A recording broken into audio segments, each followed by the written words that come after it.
It's the Andy Griffith Show, Facts and Trivia, with your host, Bob Snap.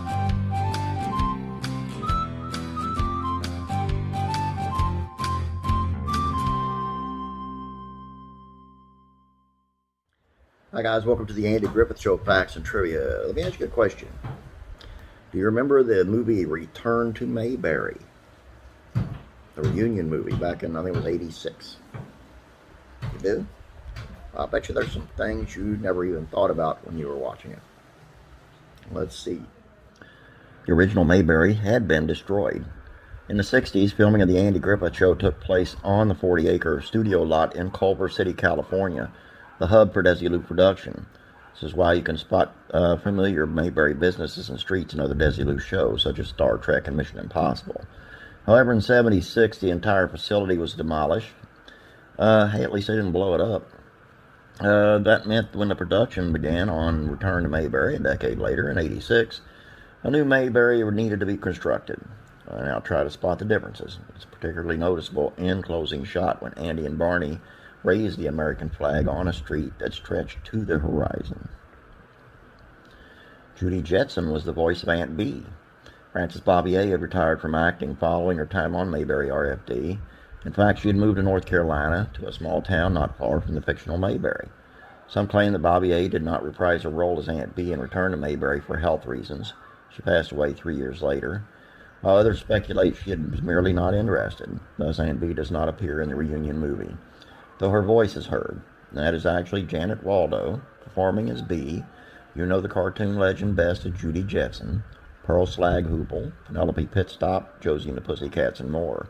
And she did actually physically appear in Mayberry, too, in the Andy Griffith episode, A Wife for Andy. Karen Knott's daughter of Dawn has a role in the movie. She continues to carry on the legacy of her father to this day, touring her one-woman comedy show. She also has a small resume in television roles, including early guest spots on 8 is Enough and One Day at a Time. You can find her in Return to Mayberry as Opie's receptionist. Ron Howard's dad marries Barney and Thelma Lou. Indeed, Return to Mayberry is a family affair. Rance Howard was no stranger to the Andy Griffith Show, having been around the set often with his sons, Ron and Clint.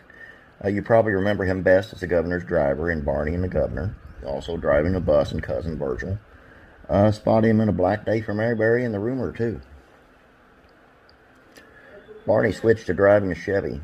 Ford supplied the Mayberry police cruisers in the original series. Sheriff Taylor's squad cars were always Ford Galaxy 500s. Well, after Andy moved to Cleveland, yeah, that's the backstory, the town must have switched suppliers. Barney now drives a 1981 Chevy Malibu. Just the third time Goober and Gomer appear together. They may be cousins, but they are not as close as it seems when it comes to sharing the screen. Goober made his debut in the '64 episode Fun Girls. You remember the scene Judy, Judy, Judy? Surprisingly, this is the only time Gomer and Goober appear together on the Andy Griffith Show. A visit from Cousin Goober reunited the two again on Gomer Pyle USMC in '65.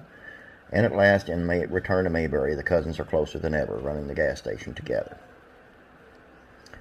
This was the final TV role in character for George Lindsay. Speaking of Goober, Returning to Mayberry would prove to be television's swan song in character for actor George Lindsay.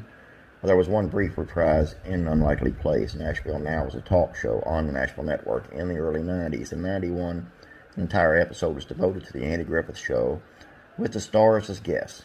And as the cast was in the town for a reunion, Lindsay, Hal Smith, and Betty Lynn slipped into character for a short skit. He would later make a couple of cameos as himself on Vicky and the news radio in the 90s. A certain Taylor child seemed to be missing. Remember the baby Samuel Taylor, child of Andy and Helen Taylor? First seen in Andy's Baby on an episode of Mayberry RFD. Opie's kid brother would have been around 17 years old in Return to Mayberry. However, no mention is made of the boy, nor is he seen. Some notorious Mayberry criminals went straight. In the Christmas story early in the episode, Andy and Barney sit and read the holiday cards. The Ubachers, a trio of brothers, looked up in the state prison, sent one of the cops. We see a close-up of a card which reads, "Greetings from state prison."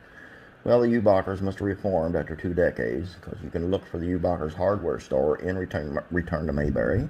They're now businessmen, presumably.